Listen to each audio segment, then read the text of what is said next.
November and December are usually marked by increased insecurity, and yet many communities suffer from inadequate intervention by security agencies.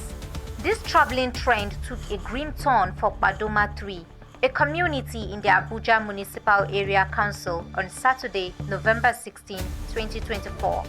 It was 12 p.m. in the evening on Saturday. I had just gone out to get my devices. Immediately I just entered my gate. That was when I heard gunshots.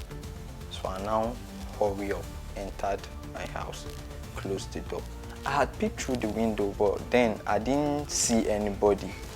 Because to my thought, I was thinking, okay, it's night already, and then the vigilante, perhaps they saw criminals trying to do one or two silly things.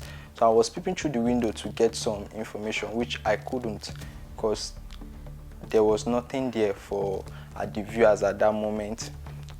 A few minutes later, that was like 10 minutes later, I now heard when they were trying to break a door, my neighbor's door, the next compound.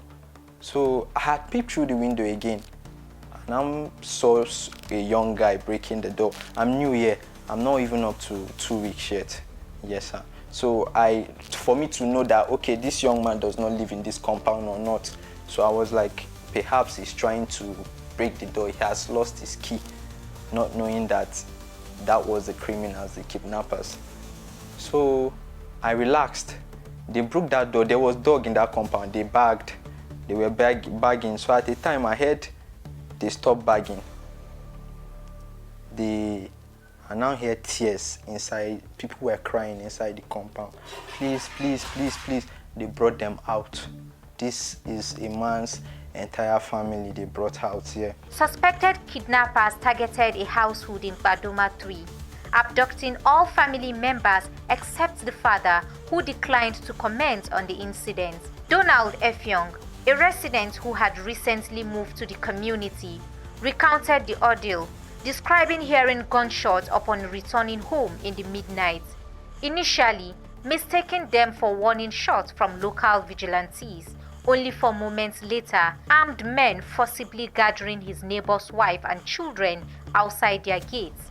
F. Young narrowly escaped death when he tried to intervene. I was at the toilet when I heard the cries, please, please. So my toilet has a view down to the window. When you view from my window, my toilet window, you will see the whole compound, like the outside was going on. So I stood first on top of my latrine so I could get a very clean view of what is happening. I stood there for, like, if I'm not mistaken, few seconds to observe. So I was trying to observe, and then I now heard Baniwo Yankee, which is in English, give me your phone. The woman was telling him that phone is inside. The girl was trying to tell him that perhaps she has no phone or something. Immediately now slapped the girl, the man's daughter. The woman, which is the man's wife, she had a baby she was carrying at her back. So the way they snatched the baby from her, hit her, she fell on the floor, you know. They collected the phone and say, it be like, say, these are the criminals that these vigilantes were trying to get to, and they are robbing these people now. That was when I now moved out silently and knocked at my neighbor's door. I say, come on, the next compound is in trouble, our neighbor, let's try to see what we can do. Those boys are out there. He's saying, how many are there? I'll be like, I can see 3 there, or before, I don't know, but I see a clear view of 3. You can say, okay. We went to the backyard, we took some plywood and all that. We opened our gate, we went outside, but by the time we went there, they were not there again. They had moved to, because there's a bush here, you know, here is not yet that developed yet. So they have moved towards the bush. We were hearing the cries of the women, like they were taking them ahead. So we were like, let's call the vigilante. You know, let me make a call, because I don't even actually know vigilantes here. But the caretaker that gave me this house, I wanted to call him and say, this is what is going on. Do you know any vigilante that we can reach out and all that? Before I could bring out my phone, I heard a gunshot on my chest. Right here. So good. I thought I had died, or I won't lie. I thought I had died because I fell on the floor. It was my neighbor that even brought me in. The police had arrived 20 minutes after the assailants had fled into the nearby bush with their captives. The officers cited a lack of fuel in their vehicle as a reason they couldn't track the criminals. Effiong criticized the inefficiency of the Nigerian police force and called for immediate action to rescue the abducted family.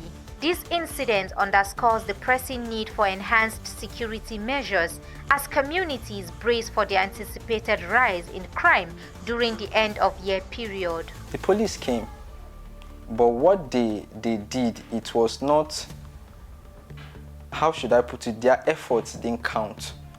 The reason why I say so was that now this police came, when they came, I believe the incident was 30 or 20 minutes late. You understand?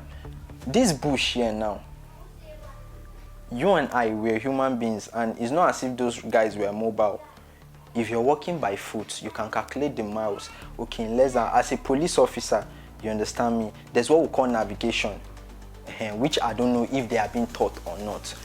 You check your time, you calculate the navigation. Okay, this incident happened around 30 minutes. That means, okay, these guys now have taken so mile steps ahead. So boys, let's strike. I don't know if you understand. But these men came, they just parked, they went to the bush. They didn't even reach the Fulani aspect of the bush because there's a Fulani village down there.